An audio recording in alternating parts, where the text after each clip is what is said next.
انا اباك توقف ذا الموضوع، واللي تباه ابشر بيه، لو تبي مليار دولار ابشر بيه يا شيخ. يا ولد لكن اباك توقف ذا الموضوع. ولد نزل والله غير نزل يا ربع، ما راح اوقف. ما انا انسان ابو يوسف الله يرحم له والدينك يا شيخ، اللي تباه تحت رجولك يا شيخ. وقف يا اخي ذا الموضوع. بقول لك شيء خالد، تفضل يا ابو يوسف. حرم الحرام ما وقف التنزيل، حرم الحرام ما وقف التنزيل الا لازم تتاسف لي يا رجال. لو تبي مليار دولار تحت رجولك وقف يا شيخ.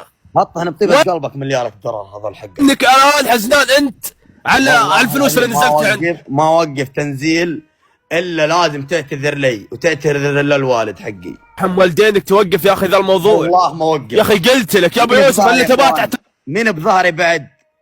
مين بظهري بعد؟ والله ما يا ابو يوسف تمت بعد ضحى العريبي. خالد تدري خالد ضحى العريبي والله ما خليها بعد. وش سويت لك بعد ضحى العريبي يا ولد؟ ايش سويت لك؟ جات سوق الشرف علي يا ابن الحلال.